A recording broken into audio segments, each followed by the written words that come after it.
Boa noite. No Globo Repórter de hoje, uma aventura na Cordilheira dos Andes.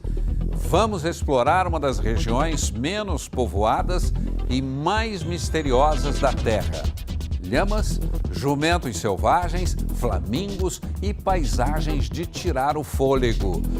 Vamos atravessar desertos de sal, conhecer lagoas de um azul intenso e as esculturas criadas pelas cinzas do vulcão Branco, uma das 7 maravilhas naturais da Argentina. O repórter Francisco José enfrenta ventos de mais de 100 km por hora e caminha pela lagoa de águas envenenadas. O que dizer das crianças com 500 anos? São as múmias mais conservadas do mundo. Nos acompanhe nessa expedição a uma terra de muitas surpresas. Uma paisagem misteriosa, a superfície rochosa e irregular de uma aridez sem fim. Tudo muito diferente. Parece até que vamos aterrissar em outro planeta. Mas nossa aventura é pela Terra. Longas estradas empoeiradas nos desafiam. Estamos em Puna, no noroeste da Argentina. É um deserto de altitude de 3 a 6 mil metros acima do nível do mar. Um lugar único no mundo e praticamente desconhecido.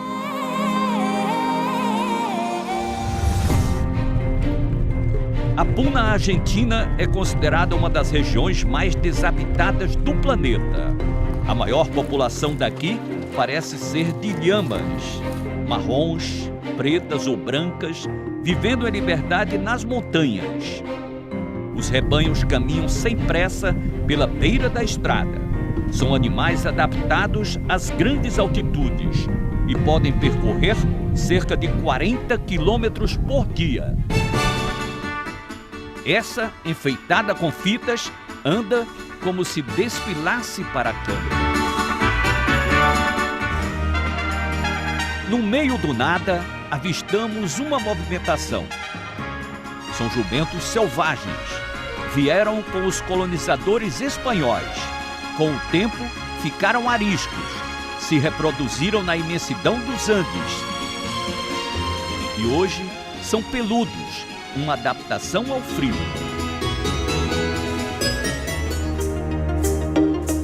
É hora do lanche na Lagoa Caratipampa.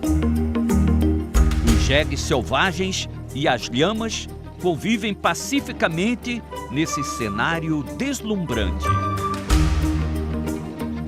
Os flamingos procuram alimento no lago.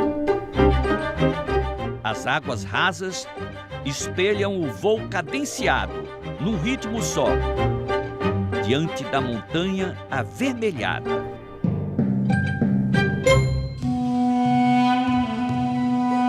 Puna é um deserto de cores variadas, do dourado da areia ao branco da neve, no alto da Cordilheira dos Andes.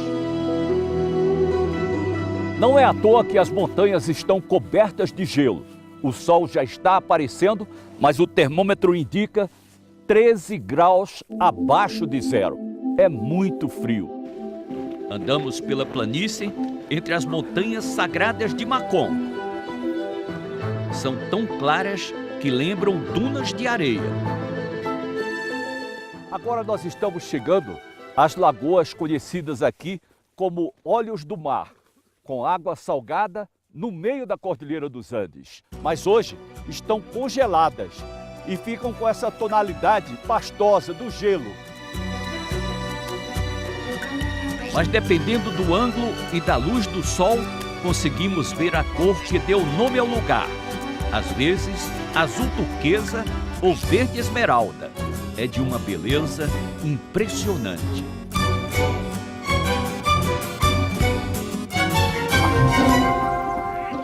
A natureza em Puna tem mesmo tonalidades infinitas. Essas são as lagoas Olhos do Campo. Parece que jogaram tinta laranja na água. A tonalidade vem dos micro-organismos existentes aqui. A visão da janela do carro nunca é monótona. Mas o caminho pode ser longo e complicado. Seguimos em direção ao Vulcão Branco. Não tem estradas até lá. A areia é escorregadia e os carros atolam várias vezes.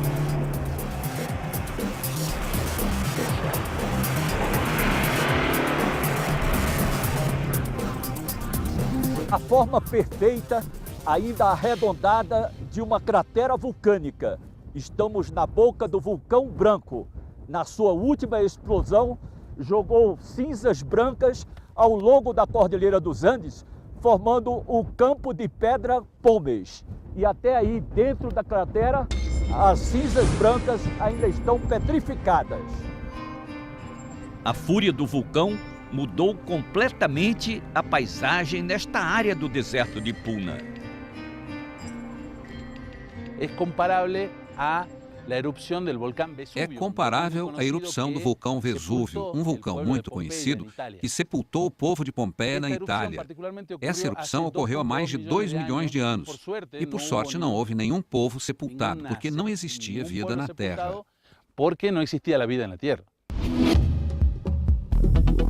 Este é o campo de Pedra Pómez, um conjunto de obras de artes da natureza, formado a partir das cinzas do vulcão, numa área de 75 mil hectares do deserto andino.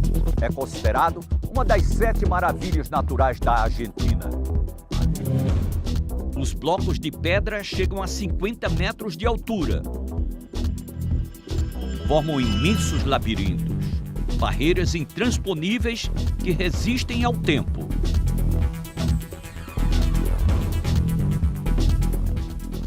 De perto, vemos que as rochas são porosas. No caminho de volta, uma surpresa providencial.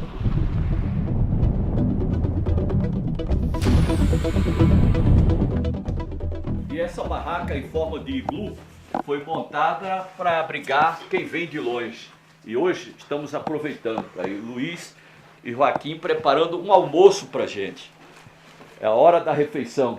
Quem diria, no meio do deserto, mesa montada, comida farta e sem vento. Foi apenas uma pequena pausa antes de seguir viagem. Avistamos planície de sal. Salina Grande é um dos 5 desertos de sal que vamos encontrar nas montanhas. Chegamos a um lugar surpreendente, de uma luminosidade muito forte. Mal conseguimos abrir os olhos. Pelo reflexo do sol, estamos numa imensa planície de 250 quilômetros quadrados de puro sal, no alto da Cordilheira dos Andes, a 3.500 metros de altitude.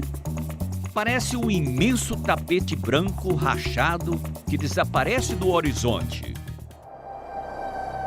Esse deserto foi o que sobrou de um lago pré-histórico que secou há milhares de anos. O solo é bem firme e plano. E é difícil de acreditar que seja sal de verdade. É, sal puro. Esses tanques abertos no solo são para extração de sal. A crosta de cerca de meio metro de espessura é rica em sódio, potássio e lítio. Dentro, uma ilusão. A água se torna um espelho e reflete o fundo.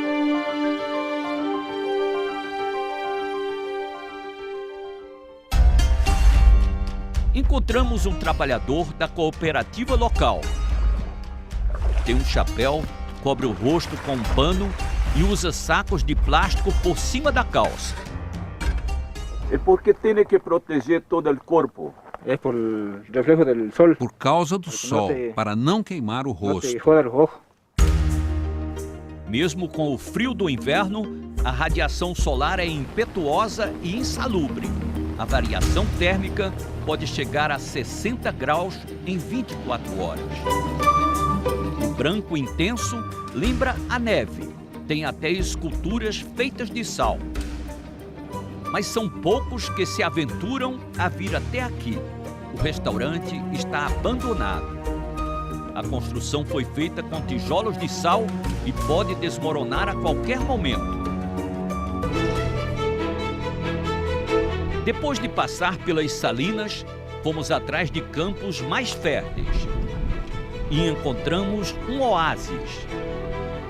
As lhamas aproveitam para matar a sede na Vega de Antofalla. Vega significa pequeno rio no deserto. Esses animais são imprescindíveis para quem mora tão isolado. Fornecem carne, lã e leite. O riacho, com a água que nasce nas montanhas, atraiu uma pequena comunidade com 40 moradores. O povo é, na maioria, descendente dos índios. Miguel, de 32 anos, se tornou o cacique e comanda como se fosse uma espécie de prefeito. O isolamento é o maior desafio.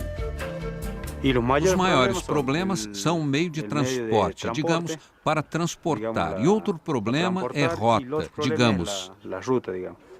A estrada é muito ruim. Esse é o maior problema. O povoado mais próximo fica a 300 quilômetros de distância. Precisamos encontrar um lugar para dormir. Nessa casa, somos muito bem recebidos. Como é o seu nome? Valentina. Valentina? E quantos anos você tem, Valentina? 3 aninhos?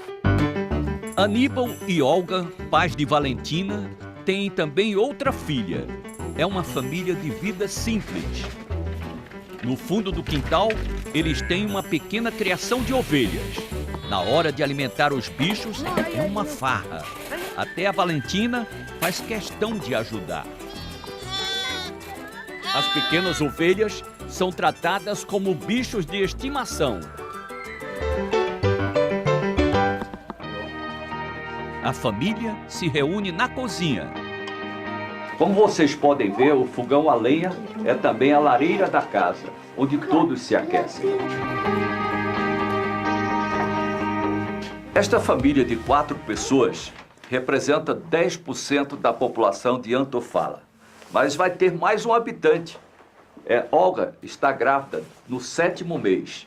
Para ela ter o bebê, vai ter que viajar 500 quilômetros até Salta.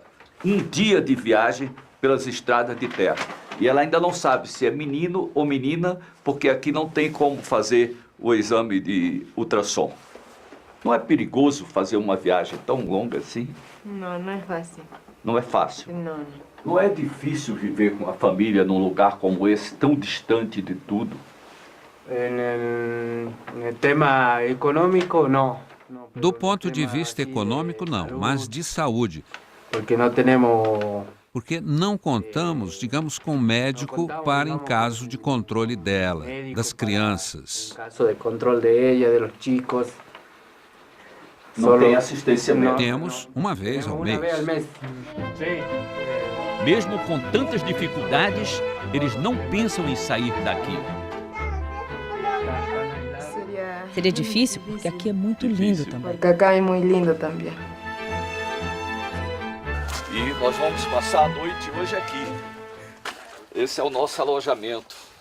Tivemos até sorte, viu? Porque num lugar como esse, distante de tudo, onde só vivem 40 pessoas, conseguir um lugar para dormir é realmente um privilégio. Não tem aquecedor, mas em compensação tem a cama. Nós não esperávamos nem isso. Uma região tão distante, era demais querer aquecedor. Mas, ao mesmo tempo, a gente fica lembrando que à noite a temperatura fica mais de 10 graus negativo. É ficar embaixo da coberta aí e rezar para o dia amanhecer. E o dia amanhece majestoso. No céu, as cores do sol andino.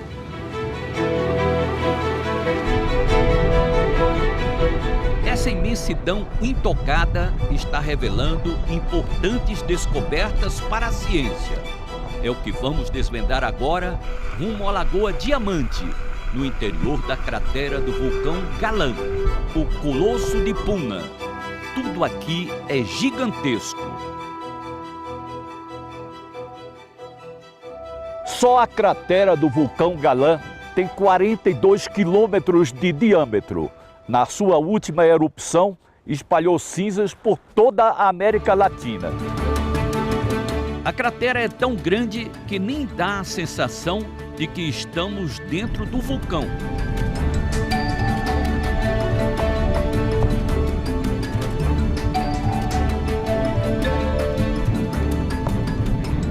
Chegamos à Lagoa Diamante, dentro da cratera do vulcão Galã. Tem este nome porque quando o sol reflete na água, brilha como um diamante. E aqui é o laboratório de pesquisas da bióloga Maria Eugênia Farias. Para a bióloga, as pedras da lagoa são mesmo muito preciosas. São rochas vivas, moradia de superbactérias iguais às que viviam há mais de 3 milhões de anos.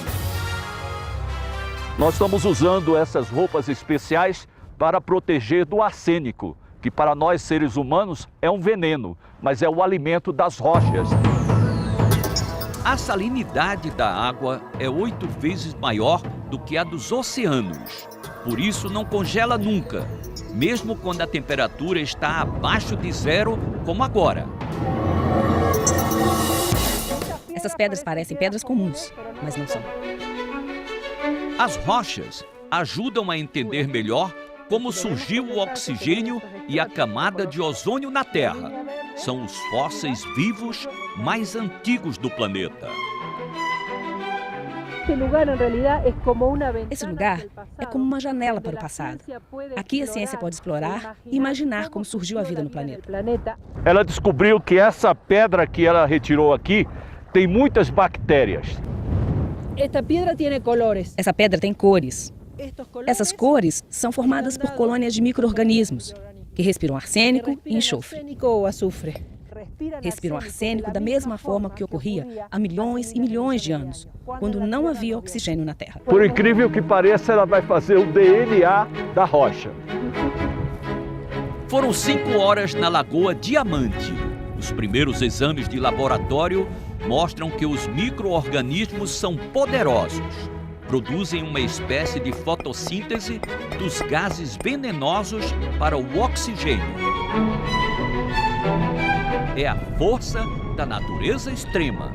A menos de 100 metros da gelada Lagoa Diamante, encontramos água fervendo a 85 graus.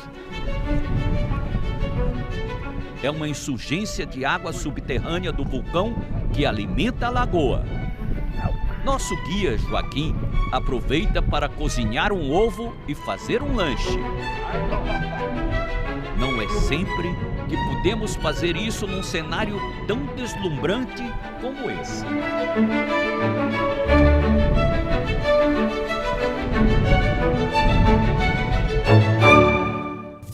Crianças com 500 anos de idade.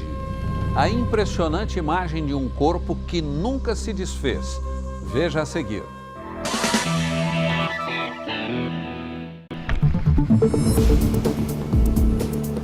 Mau tempo e caminhos escorregadios. Qualquer deslize pode ser fatal. Só as vicunhas têm trânsito livre por aqui.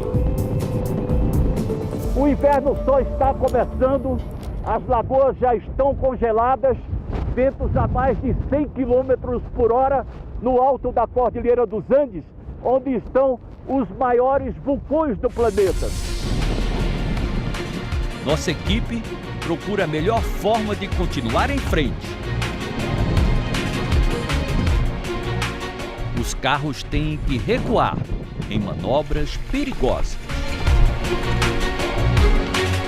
Vamos fazer mais uma tentativa, porque mesmo com tração, os carros não estão conseguindo fazer a volta, passar pelo gelo. Vamos tentar mais uma vez. Vamos lá, gente, vamos chegar, vamos chegar! A solução é abrir caminho pelo gelo. Foi um dia inteiro de tentativas. Até que a decisão vem pelo rádio. Não dá mais para continuar.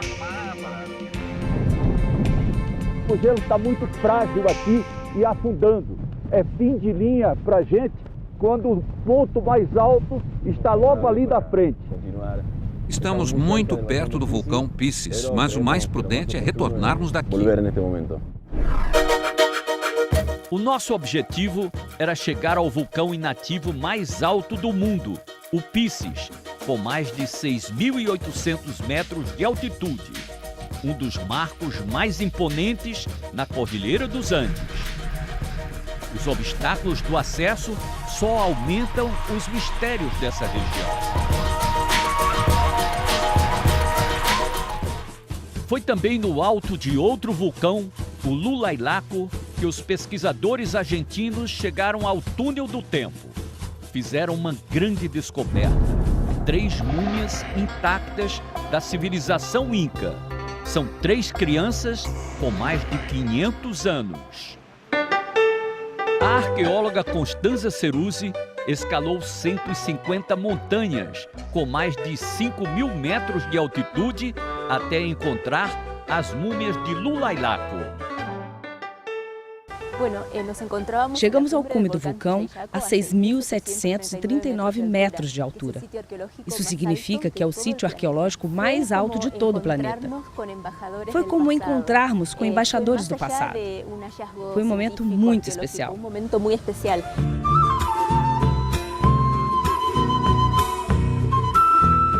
As 3 múmias retiradas do alto da montanha foram trazidas para o Museu da Cidade de Salta. Aqui não pode acender nenhum tipo de iluminação. Esta é a Menina do Raio. Ela fica nesta área que parece um freezer, porque a temperatura aí dentro é de 20 graus abaixo de zero.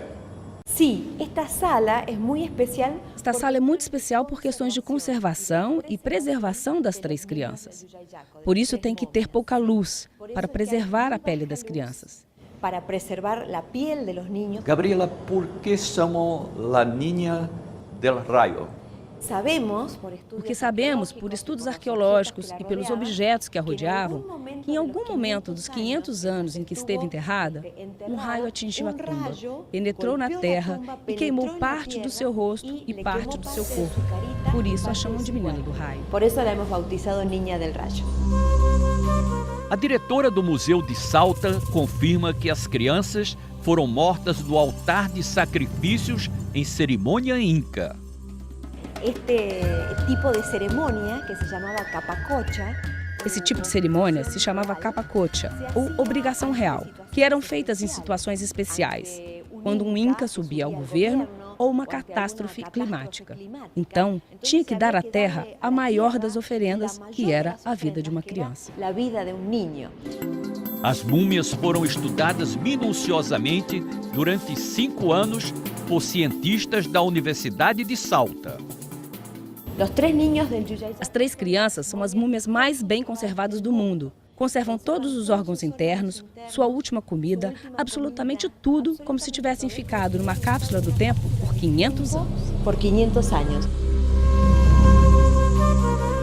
Enigmas de uma região extrema, longe de qualquer civilização. Um lugar inóspito, isolado, bonito, que se destaca pelo colorido dos paredões. Mas esta região desértica é também a farmácia do povo de Ukiah, um povoado aqui perto com 1.780 habitantes. É desta área que eles retiram as plantas para os medicamentos naturais. Léo é uma espécie de guru e farmacêutico da região. Ele é que prepara os medicamentos. Esta planta aqui para que serve? Qual a utilidade dela? A utilidade dessa planta é combater qualquer problema na cabeça, ou seja, seborreia, caspa, qualquer problema que impeça o crescimento do cabelo. É o shampoo usado aqui. Corretamente. Essa também é medicinal. Se chama rica rica e se usa para melhorar as condições de estômago.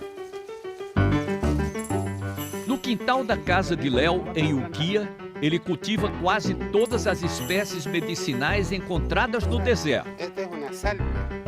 A mulher dele, Dona Olga, tem uma horta. Ela está colhendo cereais e verduras para preparar o almoço. Dona Olga é uma especialista. Ela está preparando uma das comidas mais fortes que o ser humano pode ter. Quinoa é um cereal usado desde o tempo dos Incas. Ela compara a quinoa com carne, em valores de proteínas. Nós deixamos de comer carne, comemos uma porção de quinoa. E é como se a gente comesse os mesmos nutrientes que tem na carne, nas mesmas proporções.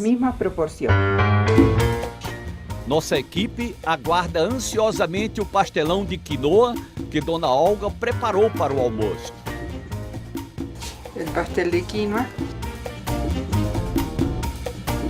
já está listo para servir. E como está? Muito bom, muito bom. Parece comida de milho. Super aprovado. Maravilha. Dona Olga, este já foi. Tem mais? Sim, viu que... Dona Olga e Léo são muito hospitaleiros, como a maioria daqueles que se aventuram a viver no deserto de Puna. Não deve ser fácil.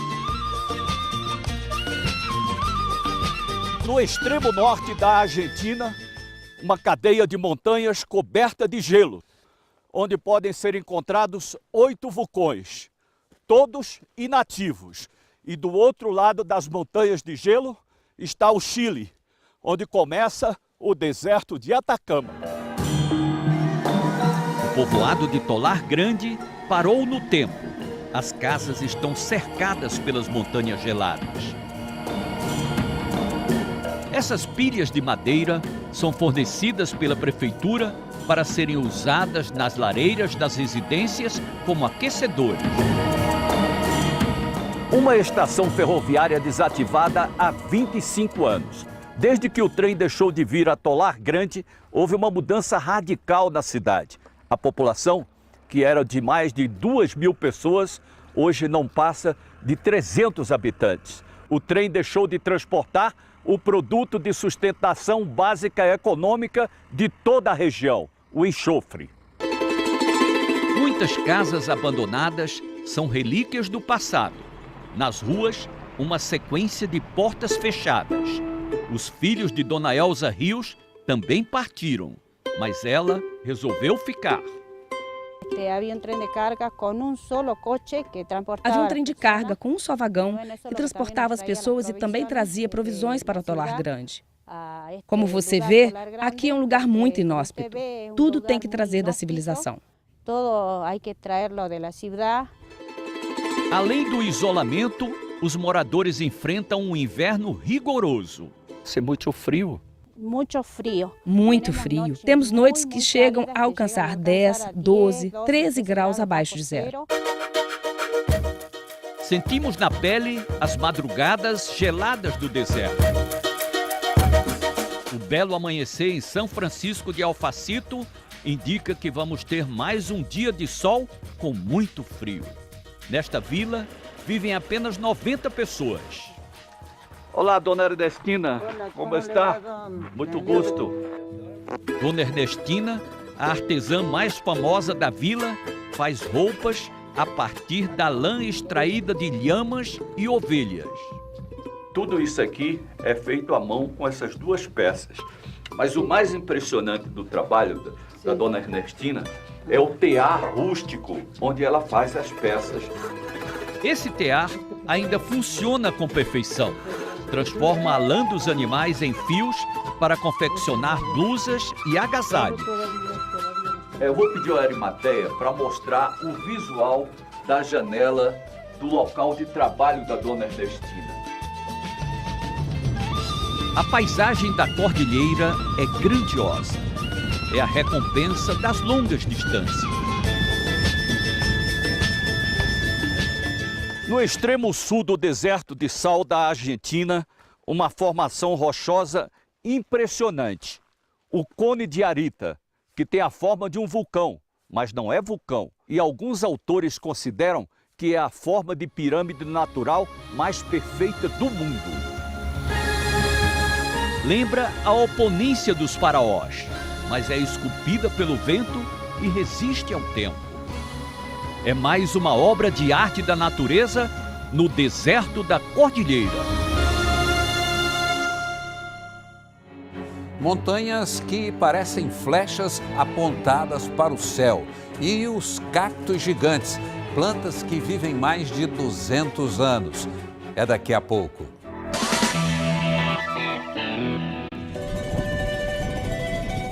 Dunas gigantes tomam conta da paisagem. A Duna Randolfo, a mais de 3.000 metros de altitude, marca o limite do deserto de Puna. O vento movimenta a areia, criando desenhos numa ondulação delicada. Em Puna, o vento pode ficar forte e se tornar assustador.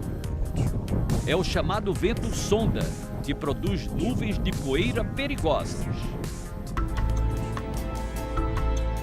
Uma construção nos chama a atenção. É o Oratório de Los Orquera, feito de barro em 1740.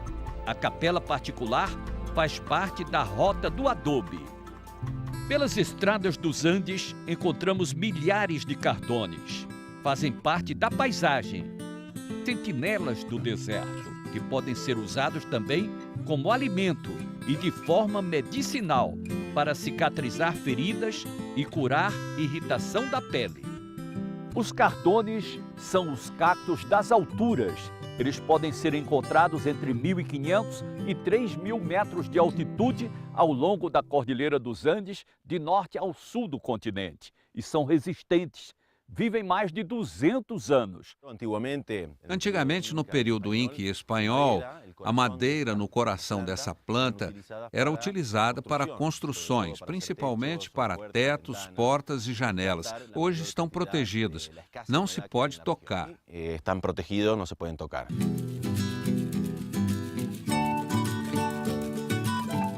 Cercada pelos cactos gigantes, encontramos as ruínas dos Quilmes. Aqui existia uma cidade-fortaleza, que era habitada por um povo indígena forte e resistente. As ruínas mostram intrigantes construções quadradas e circulares. O povo Quilmes viveu aqui na cidade sagrada de Calchaquí até 1667, quando foi vencido na terceira batalha com os colonizadores espanhóis. Como castigo, mais de 2.500 pessoas foram obrigadas a seguir a pé para procurar um lugar para viver. Isso a uma distância de 1.000 quilômetros, que durou um ano, e apenas 400 sobreviveram nessa longa jornada de migração. Essa história pode ser revivida desde 1977, quando as ruínas foram restauradas. O guia se orgulha de seus antepassados. Os Quilmes foram a última resistência aos espanhóis. Foram os últimos, porque tinham uma imensa fortaleza para se defender. Toda essa região é mística e nos reserva outras surpresas. No coração do Vale de Calchaquí, uma paisagem de outro mundo, a Quebrada das Flechas.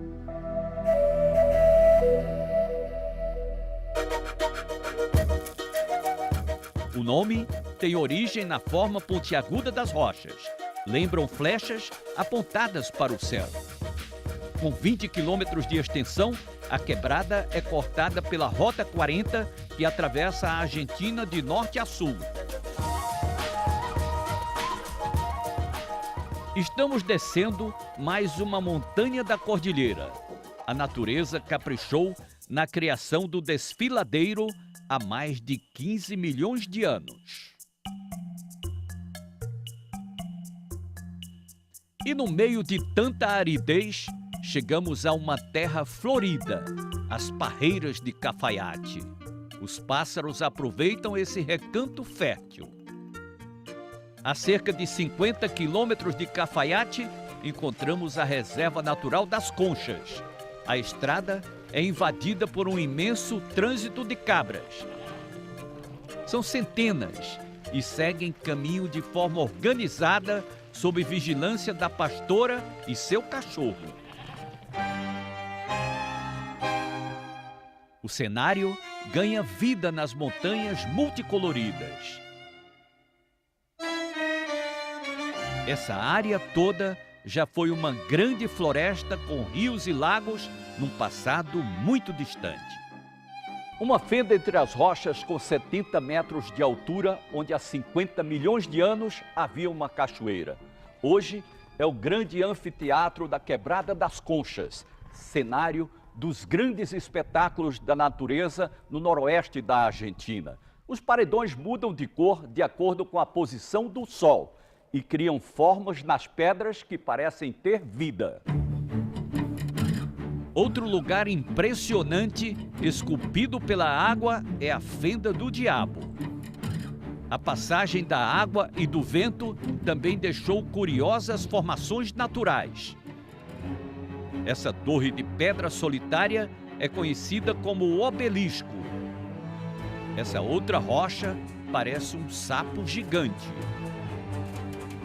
Além da beleza, a quebrada se tornou cenário de descobertas paleontológicas. O silêncio é interrompido pelo som de um instrumento típico dos Andes, a ocarina. Trabalho com instrumentos andinos e das culturas ancestrais. Estava tocando esse instrumento pequeno que tem uma escala de 7 notas, 6 na frente e uma atrás, e se sopra como uma flauta. O instrumento pode ter várias formas. Tem a ema e outros bichos. E com a música, o ambiente se enche de magia.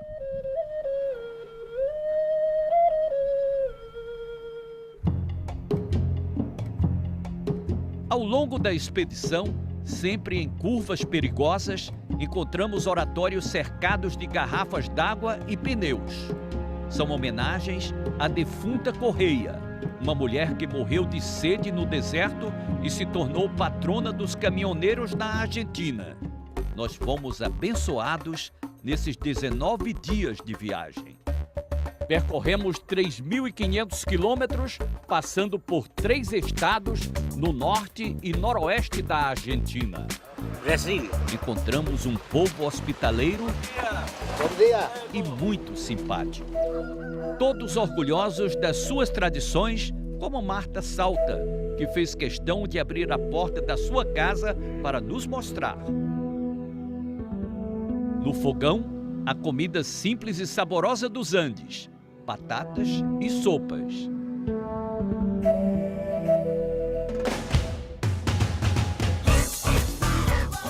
Nos vilarejos, encontramos lhamas passeando pela rua. Quando domesticadas, as lhamas ficam dóceis, curiosas e gostam de carinho. Essa quer ser filmada de perto, mas o técnico Carlos Eduardo prefere que ela fique à distância. Quando irritadas, as lhamas podem cuspir nas pessoas. Esta quer apenas dar um beijo na câmera.